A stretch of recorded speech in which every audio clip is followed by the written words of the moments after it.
Вы смотрите новости в прямом эфире. В студии Валерия Наумова. Здравствуйте. И вот основные темы. Составлен рейтинг субъектов России по привлечению частных организаций в сферу соцуслуг. На каком месте расположилась республика? От России до Лондона на якутских лошадях. Британец выехал в конное путешествие, а помог ему в этом якутский предприниматель. Якутский кинематограф продолжает завоевывать призы. Картина «Потанцуй со мной» получила 2 диплома кинофорума. Республика Саха-Якутия заняла 8-е место в рейтинге субъектов Российской Федерации по привлечению частных организаций в сферу социальных услуг в 2020 году. Рейтинг составлен Минэкономразвития Российской Федерации. Сводный рейтинг по Якутии составляется Министерством по делам молодежи и социальным коммуникациям республики.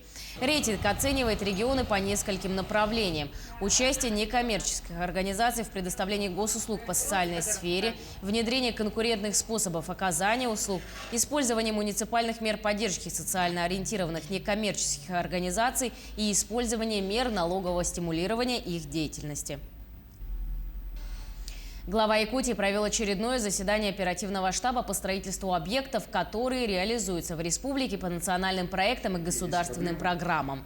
В повестку вошли вопросы строительства школ и детских садов в Верхоянском, Верхневилюйском, Вилюйском, Горном, Мегино-Кангаласском и Татинском районах. О ходе строительства доложились представители районных администраций и сами застройщики. Айсан Николаев отметил, что проблемы, которые появляются при возведении объектов, связаны со слабой координацией работы органов власти различного уровня и застройщиков. Глава обратил особое внимание на обязательное обеспечение соответствия хода работ утвержденными графиками и на своевременное решение финансовых и технических вопросов.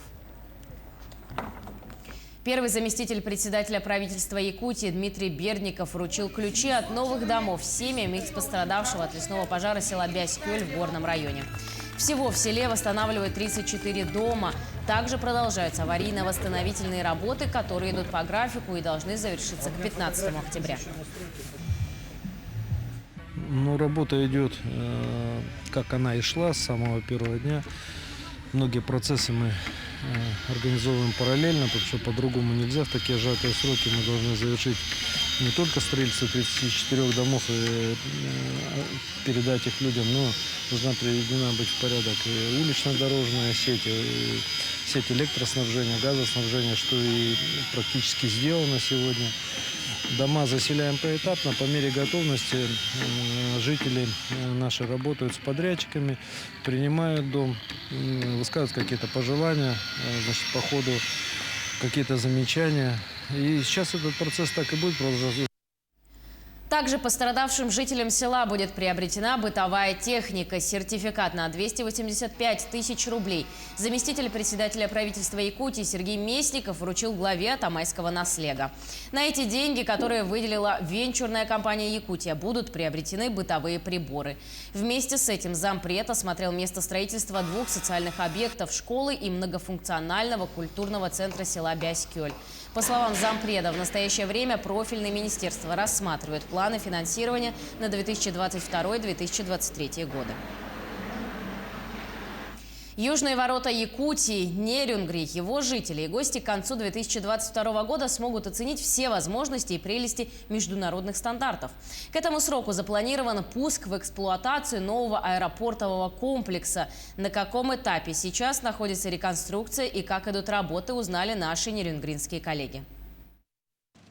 В ноябре 2019 года компания «Стройдорсервис» города Алдана заключила контракт на выполнение строительно-монтажных работ по объекту реконструкция аэропорта Нерюнгри.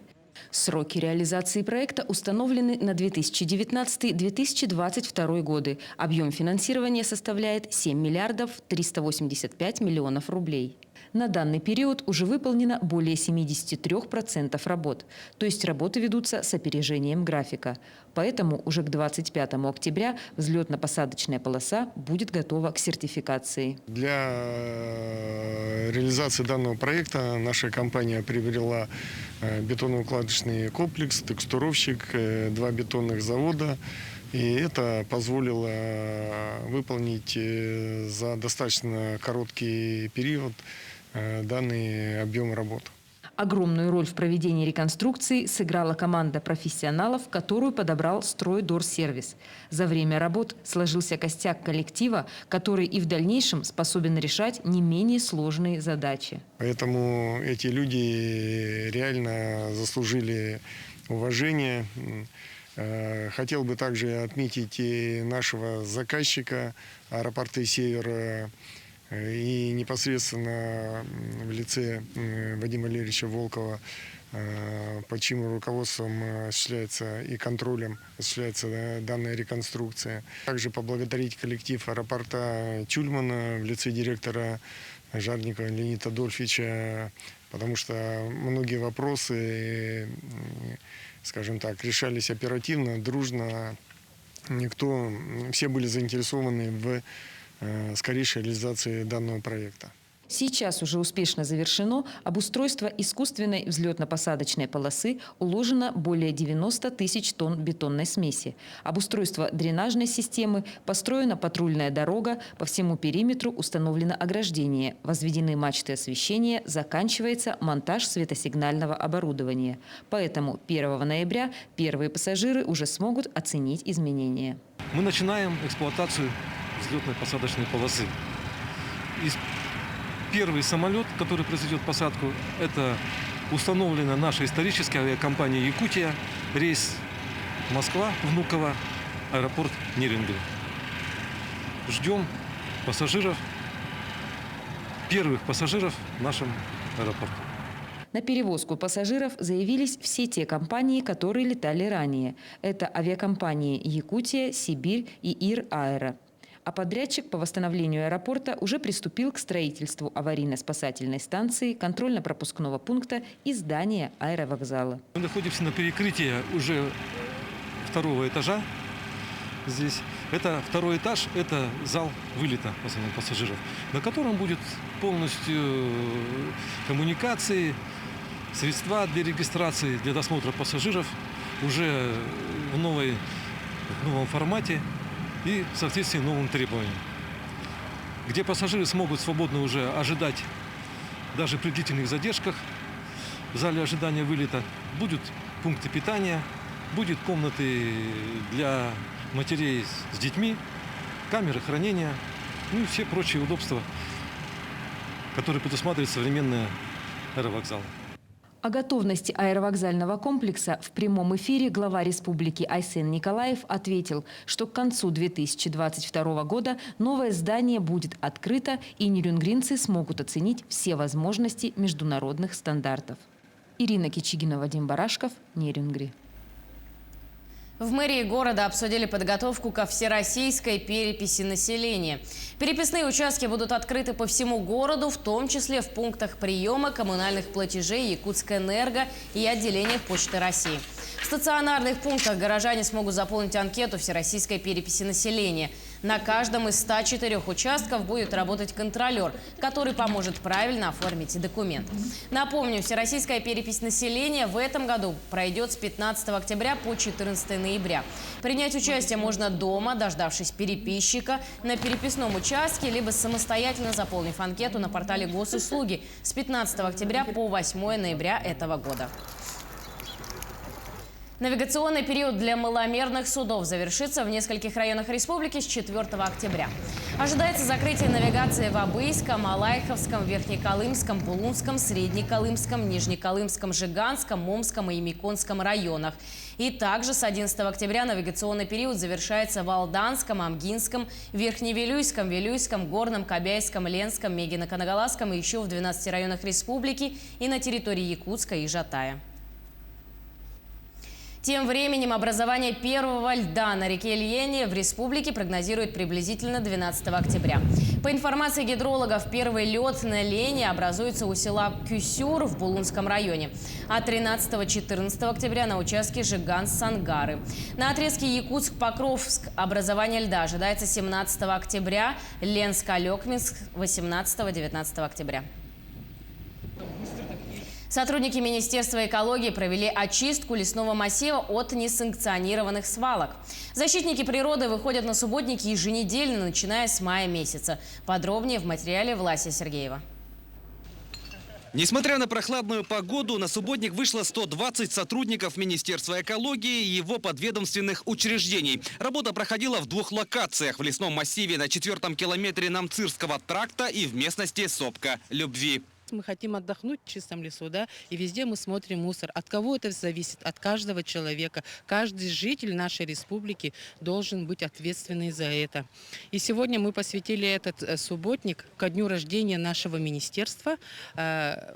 Каждый год мы отмечаем именно вот таким выходом на субботники.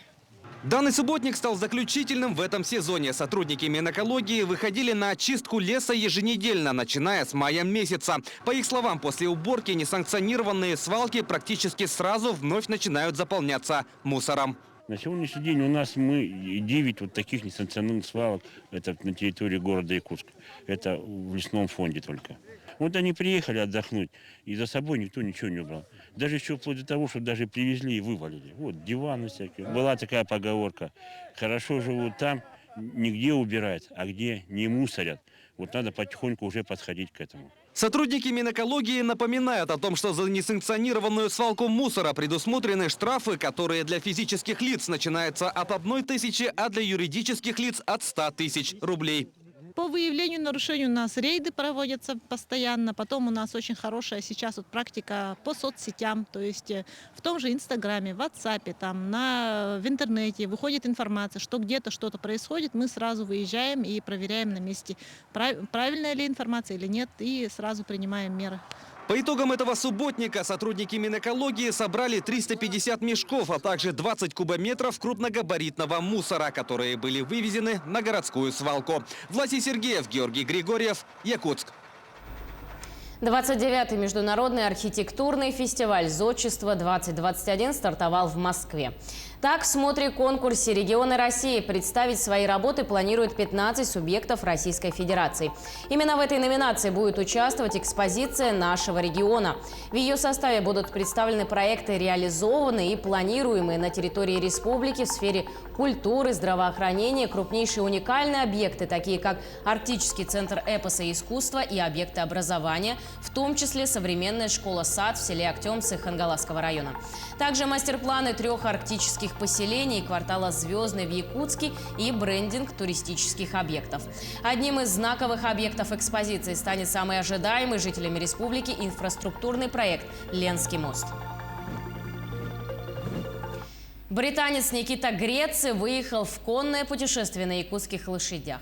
Он сообщил, что планирует вернуться в Магадан, но сейчас главная цель – пройти всю Россию и добраться до Лондона.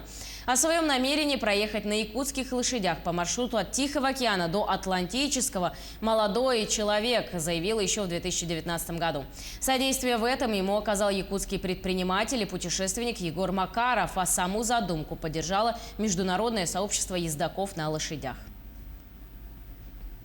Завершим наш выпуск новостями культуры. Состоялась торжественная церемония закрытия 23-го Всероссийского шукшинского кинофестиваля «Нравственность есть правда», на которой были названы победители и призеры. Якутский фильм «Потанцуй со мной» получил 2 диплома кинофорума. В этом году в рамках конкурсной программы кинофестиваля зрители посмотрели 11 полнометражных художественных картин и 15 игровых короткометражных фильмов на киноплощадках города Барнаула и районов края. Якутский фильм «Потанцуй со мной» дебютанта Никандра Федорова получил диплом за лучшую операторскую работу и специальный диплом молодежного центра «Кинематограф Алтая. Когда ты смел и прав». На этом у меня все новости, но наши корреспонденты продолжают следить за событиями. Оставайтесь с нами.